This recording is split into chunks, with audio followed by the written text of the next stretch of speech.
Hello students, हम कर रहे थे वेलफेयर इकोनॉमिक्स, जिसमें हम कर रहे थे economics as a basis of social welfare. Economics क्या है? सोशल वेलफेयर का बेस है। लास्ट सेशन में हमने किया पिगन अप्रोच। पिगन ने सबसे पहले वेलफेयर का कॉन्सेप्ट दिया था। आज हम करेंगे प्रेटियन वेलफेयर इकोनॉमिक्स, जिसको हम न्यू वेलफेयर इकोनॉमिक्स भी कहते हैं। परेटो के अकॉर्डिंग क्या है? कहते वेलफेयर क्या होता है? कहते वेलफेयर तभी होगा अगर सोसाइटी में सबकी डेवलपमेंट हो, किसी एक पर्सन का भी नुकसान ना हो, तब जाकर वेलफेयर होगा।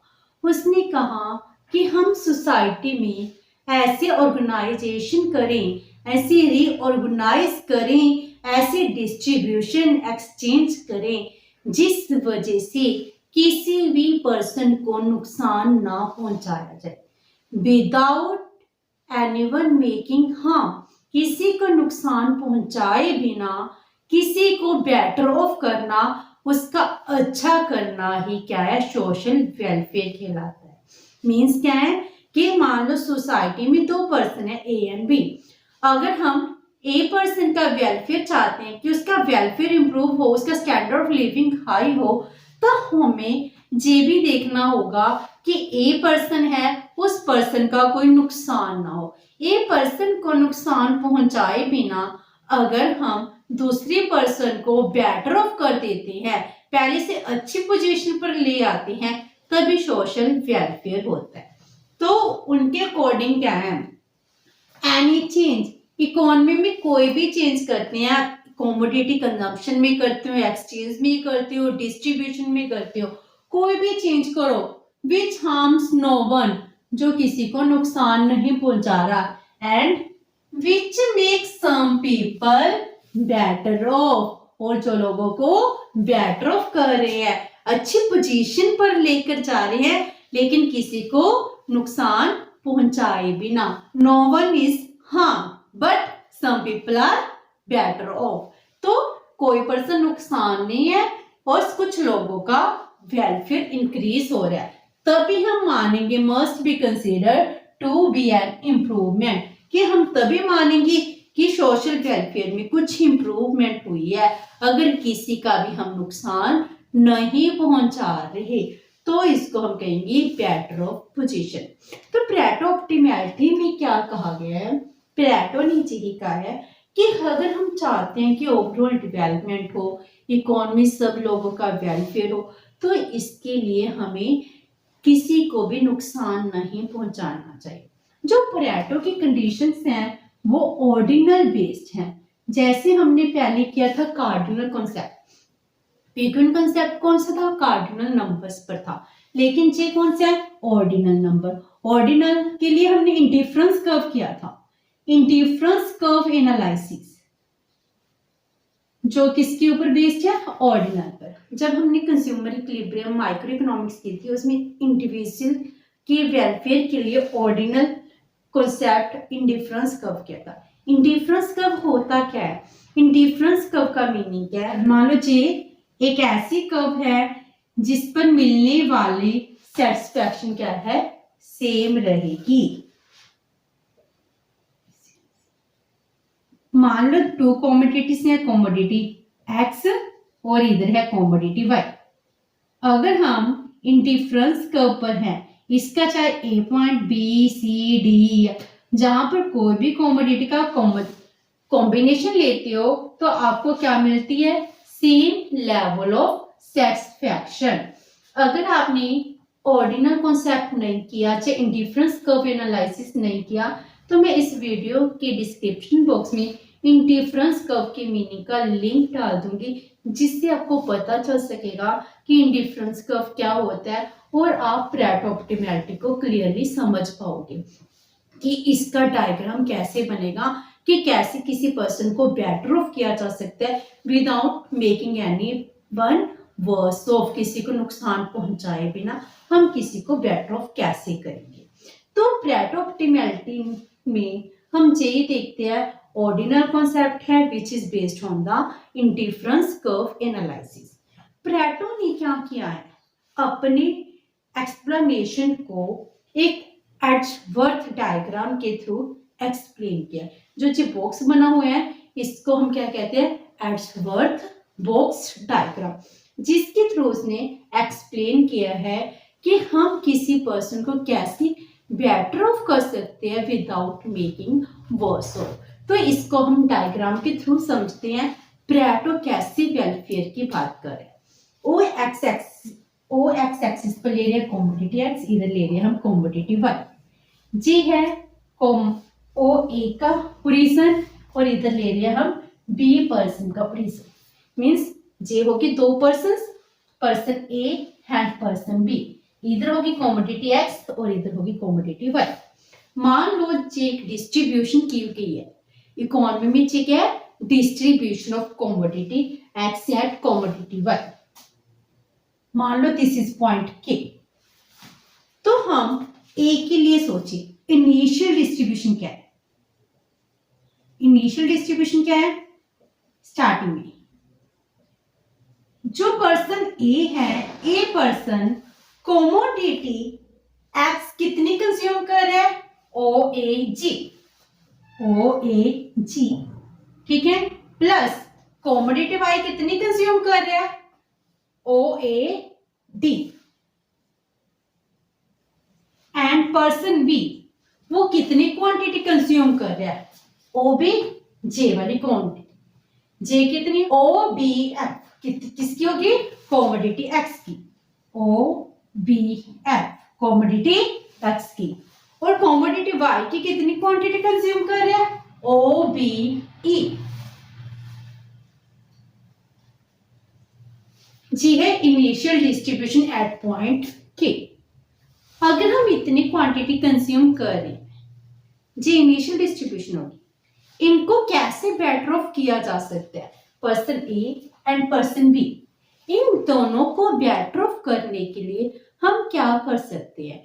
अगर हम किसी पर्सन को बेटर ऑफ करें without making loss of anyone, तो इससे क्या होगा, वेलफेयर इंक्रीज होगा। तो हम इसके लिए इंडिफरेंस कर्व एनालिसिस की हेल्प लेंगे। ए और बी दोनों के इंडिफरेंस कर्व बनाएंगे। Higher the indifference curve higher the level of satisfaction. इस बेस पर हम आईसी कर्व्स बना रहे हैं। पहले हम ए की इंडिफरेंस कर्व बनाते हैं। मान लो आई A1, ए पर्सन का हमने बना दिया। अब IA2, अब थर्ड बनाते हैं IA3 and this is IA4। तो इंडिविजुअल ए कौन से आईसी कर्व पर है, IA3 पर, ठीक है, जहां पर इसका वेलफेयर कहां पर है, IA3 पर। अगर उसको फोर्थ मिल जाए तो भी उसका वेलफेयर होगा, लेकिन इससे नुकसान नहीं पहुंचना चाहिए। अब हम बी के बनाते हैं इंडिफरेंस कर्व एनालिसिस। तो बी की क्या है, हम बी की आईसी कर्व बनाएंगे। दिस इज IB1, क्योंकि के पर डिस्ट्रीब्यूशन है तो जहां पे स्टार्ट हो गया IB1। अब IB2 यहां पर मैच कर गया। नाउ IB3 और इधर क्या बन गया, IB4। इनिशियल डिस्ट्रीब्यूशन के अकॉर्डिंग ओबी कौन से आईसी पर है, IB1 पर। ए किस पर है, IA3 पर। अगर हम कोई रीऑर्गेनाइजेशन करें, कोई चेंज लेकर जिससे किसी को नुकसान ना पहुंचे और कोई बेटर ऑफ हो जाए, तो होगा इंप्रूवमेंट। अब हम अगर इस पोजीशन को बदलकर पोजीशन इस पोजीशन पर आ जाएं, चाहे इस पोजीशन पर आ जाए, तो क्या होगा, कोई पर्सन बेटर ऑफ हो जाएगा। कैसे? मान लो हम के से चेंज कर कर क्यू पर आ गए। के पर क्या है? IA3। पर्सन ए IA3 पर है, लेकिन पर्सन बी कहां पर पहुंच गया? IB2 पर पहुंच गया। अगर हम के से क्यू की तरफ मूव करें तो पर्सन ए कहां पर है? पर्सन ए कहां पर है? IA3 पर। एंड पर्सन बी कहां पर पहुंच गया? IB2 पर। इसका मीनिंग क्या हो गया? बी का वेलफेयर इंप्रूव हो गया और ए को कोई नुकसान नहीं पहुंचा। इससे क्या हो गए? हम बेटर ऑफ हो गए। और अगर हम आर पोजीशन पर चले जाए, हम K2 कहां मूव कर गए? आर। जे फर्स्ट सिचुएशन थी, जे होगी सेकंड। Q2 आर पर हम मूव कर, Q2 आर पर मूव करने से क्या होगा? पर्सन ए कहां पर पहुंच गया? IA4 पर। जो पर्सन ए क्या ना? IA4 पर। And person B same indifference पर रह गया। बी कहां पर आ गया? IB1। इट मीन्स क्या है? बी को कोई नुकसान नहीं पहुंचा, लेकिन ए बेटर ऑफ हो गया।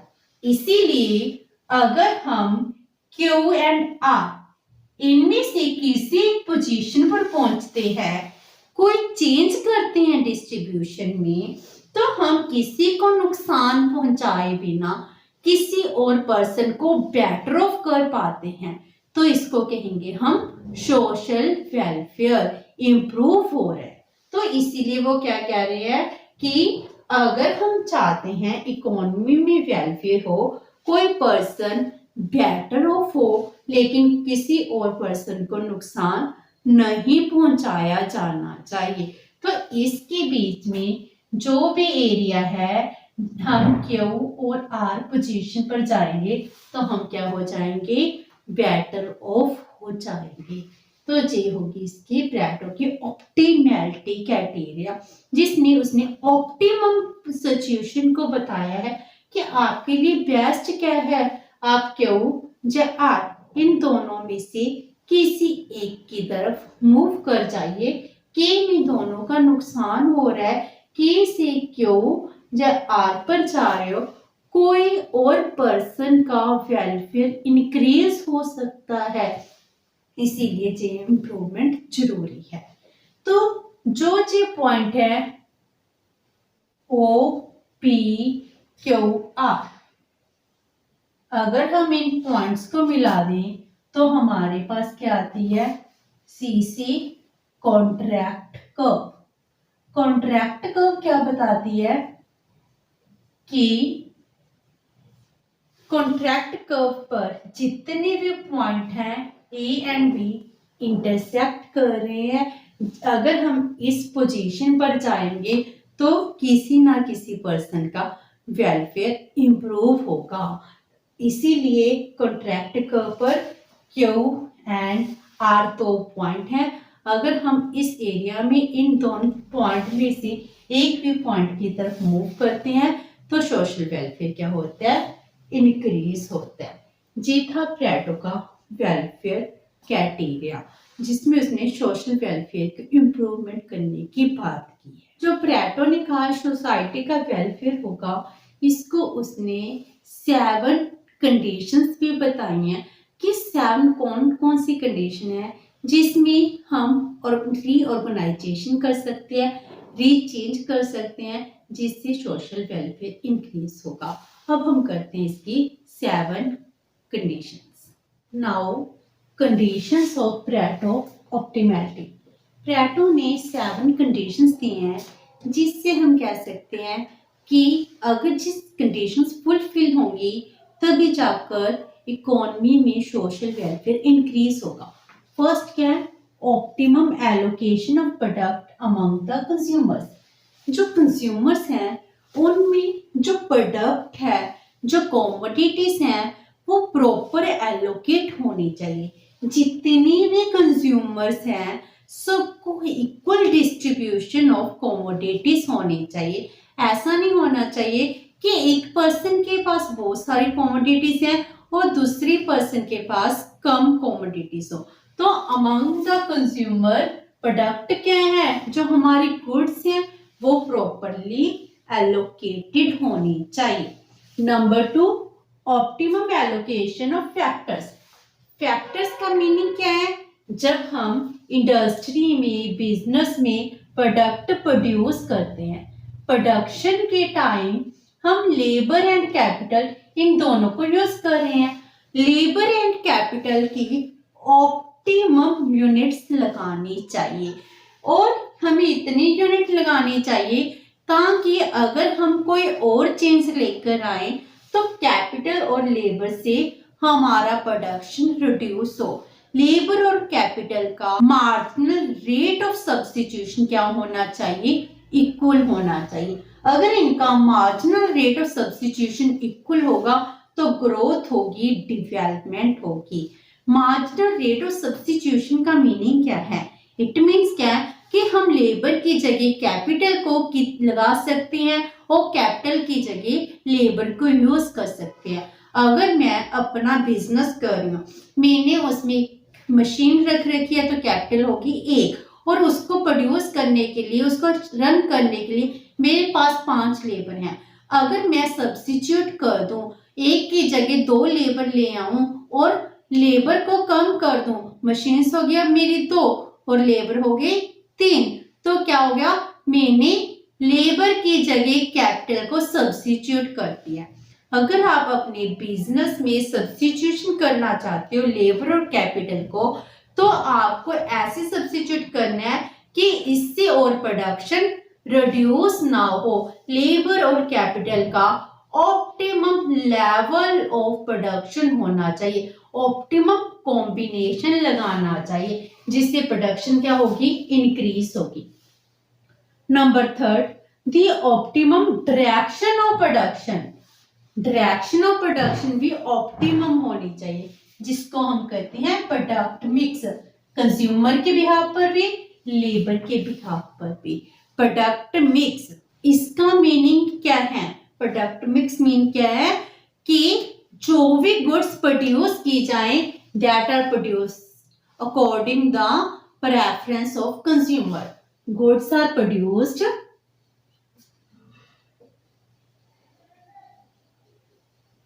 according to the preference of consumer।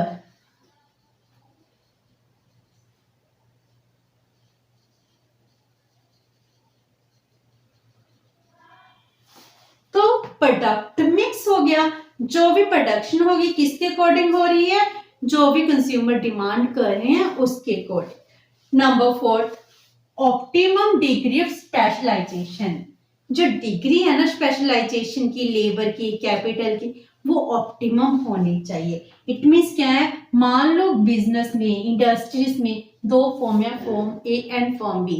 इनमें marginal rate of technical substitution of form A, it must be equal to the marginal rate of technical substitution of form B. इन दोनों का भी same होना चाहिए। ऊपर हमने क्या कहा था?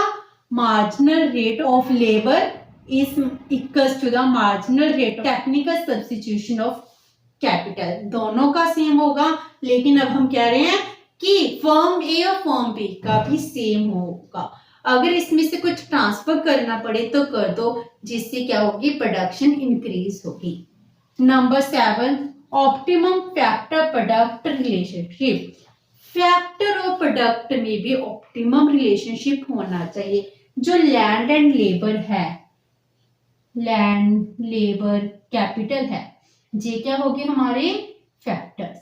जो जी प्रोडक्ट प्रोड्यूस कर रहे हैं, प्रोडक्शन कर रहे हैं, इनका भी रिलेशनशिप क्या होना चाहिए? स्मूथ होना चाहिए, ऑप्टिमम डिस्ट्रीब्यूशन होनी चाहिए ताकि प्रोडक्शन मैक्सिमम हो सके। Number 6, the optimum allocation of factors हैं। जो फैक्टर का टाइम है वो भी प्रॉपर एलोकेट होना चाहिए।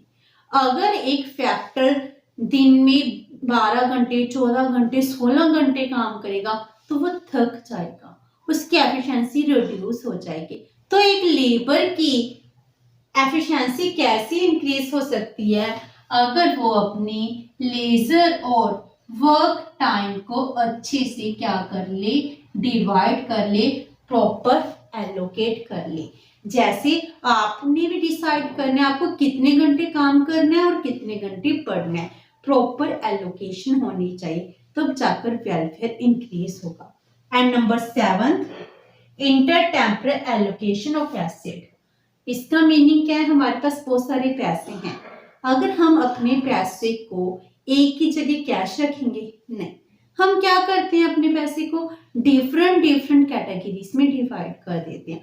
कुछ मनी कैश में भी रखते हैं, कुछ एफडी में भी रखते हैं, कुछ शॉर्ट टर्म में डिवाइड करते हैं, कुछ लॉन्ग टर्म के लिए रखते हैं। जैसे बच्चों की एजुकेशन के लिए मुझे पता है 2 साल में, 4 साल में, 6 साल में स्टडी पे वो खर्चा होगा, तो मैं शॉर्ट टर्म इन्वेस्टमेंट करती हूँ।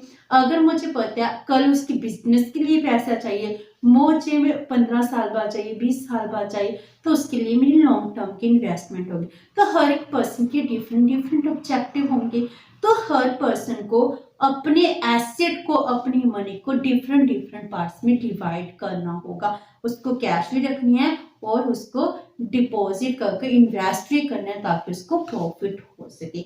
अगर हम इन सब चीजों को ऑप्टिमम डिस्ट्रीब्यूट कर सकेंगे तो सोशल वेलफेयर इंक्रीज होगा, इकोनॉमी में वेलफेयर इंप्रूव होगा। ये थी इसकी फर्स्ट ऑर्डर कंडीशंस, और इसको साथ साथ फुलफिल करने के लिए उसने सेकंड ऑर्डर कंडीशन में बताई है। इसके लिए उसने कहा है जो इंडिफरेंस कर्व्स हैं वो क्या होने चाहिए, कन्वेक्स टू द रीजन होने चाहिए, और इससे क्या होगा, वेलफेयर इंक्रीज होगा। ये थी परेटो की ऑप्टिमम वेलफेयर क्राइटेरिया, जिसमें उसने वेलफेयर की इम्प्रूव करने की बात की है। लेकिन हम इसको फिर भी क्रिटिसाइज करते हैं कि इसने एक सिंगल पॉइंट नहीं बताया कि कौन सा सिंगल पॉइंट होना चाहिए जिस पर वेलफेयर इंप्रूव होगा।